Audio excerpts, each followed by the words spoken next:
반갑습니다. 말씀과 함께 하루를 시작하는 주님의 백성들을 예수님의 이름으로 축복합니다. 2025년 7월 8일 화요일 오늘 주신 말씀은 요한계시록 4장 1절부터 11절까지입니다. 그 뒤에 내가 보니 하늘의 문이 하나 열려 있었습니다. 그리고 전에 내가 들은 그 음성, 곧 나팔 소리와 같이 나에게 들린 그 음성이 이리로 올라오너라. 이 뒤에 일어나야 할 일들을 너에게 보여주겠다 하고 말하였습니다. 나는 곧 성령에 사로잡히게 되었습니다. 그런데 하늘에 보좌가 하나 놓여 있고 그 보좌에 한 분이 앉아 계셨습니다. 거기 앉아 계신 분은 모습이 벼곡이나 홍옥과 같았습니다. 그 보좌의 둘레에는 빛의 옷과 같이 보이는 무지개가 있었습니다. 또 그 보좌 둘레에는 보좌 24개가 있었는데 그 보좌에는 장로 24명이 흰 옷을 입고 머리에는 그 면류관을 쓰고 앉아 있었습니다. 그 보좌로부터 번개가 치고 음성과 천둥이 울려 나오고 그 보좌 앞에는 7개의 횃불이 타고 있었습니다. 그 7횃불은 하나님의 7영이십니다. 보좌 앞은 마치 유리 바다와 같았으며 수정을 깔아놓은 듯 하였습니다. 그리고 그 보좌 가운데와 그 둘레에는 앞뒤에 눈이 가득 달린 네 생물이 있었습니다. 첫째 생물은 사자와 같이 생기고, 둘째 생물은 송아지와 같이 생기고, 셋째 생물은 얼굴이 사람과 같이 생기고, 넷째 생물은 날아가는 독수리와 같이 생겼습니다. 이 네 생물은 각각 날개가 6개씩 달려 있었는데 날개 둘레와 그 안쪽에는 눈이 가득 달려 있었습니다. 그리고 그들은 밤낮 쉬지 않고 거룩하십니다. 거룩하십니다. 거룩하십니다.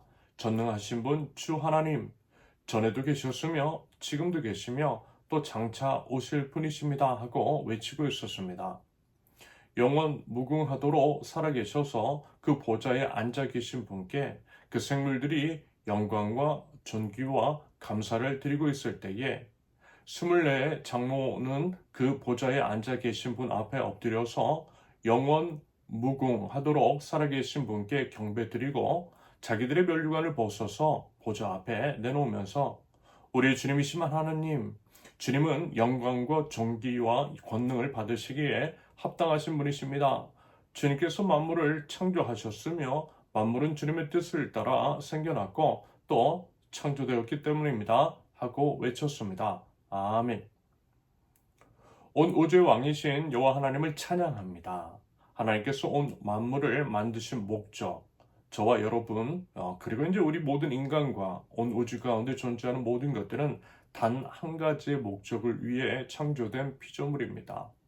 그것은 다름 아닌 하나님을 찬양하는 것, 하나님께 영광을 올려드리는 것이라고 말씀을 드렸어요. 그리고 그것은 예배로 구체화된다라고 말씀을 드렸습니다. 우리가 예배를 소중히 해야만 하는 이유, 예배를 강조하는 까닭입니다. 여러분, 우리 하나님 나라 백성들, 우리 주 예수 그리스도를 믿어 구원에 이르고 영생의 소망을 가지고 사는 우리는 결국 하나님 나라에서 영원토록 살게 될 것입니다. 그러면 여러분, 우리는 그곳에서 무엇을 하게 되겠습니까? 당연히 하나님 찬양하겠죠? 하나님께 영광 올려드릴 것입니다. 하나님을 영원토록 예배할 거예요. 물론 지금 우리가 교회 안에서 드리는 그런 예배와는 다를 수 있겠지요. 하지만 그와 같은 맥락에서 예배를 드릴 것입니다. 왜요? 계속 이제 반복해서 말씀을 드렸듯이 우리의 창조 목적, 하나님께서 온 우주 만물을 창조하신 목적이 그러하기 때문입니다. 그리고 말하자면 그에 대한 단서가 오늘 본문에 나와 있죠. 요한은 어제까지 살펴본 말씀, 요한계시록 3장까지 나누었던 내용, 즉 아시아의 7교회에 관한 말씀을 나눈 다음에 오늘 본문에서는 성령님에 이끌려 하늘로 올라가 환상을 보게 됩니다.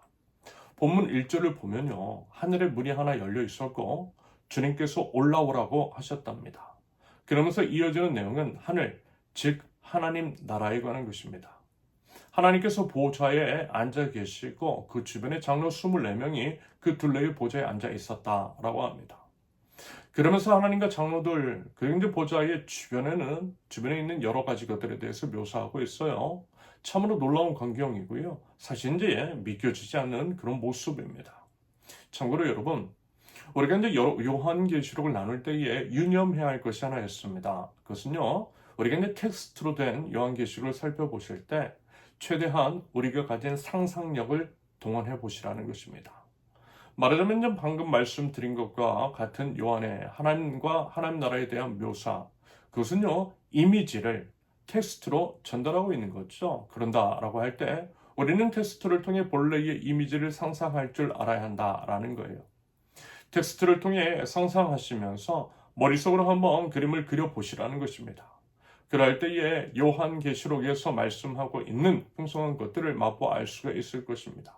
아울러 이 또한 기억할 필요가 있어요. 그게 뭐냐면 여러분 환상입니다. 환상에 대한 기록이라는 거예요.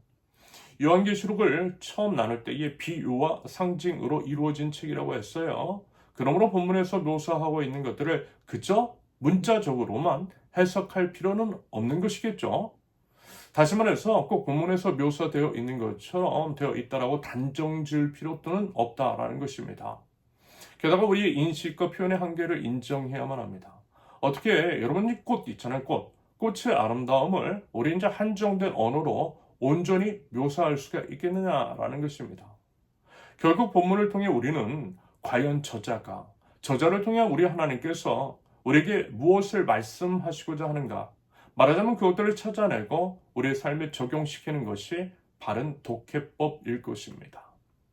그런다고 할 때 우리는 저자인 요한이 살고 있던 당시의 사회 상황을 염두에 두지 않을 수 없어요. 요한은 로마 제국의 시대에 살고 있었습니다.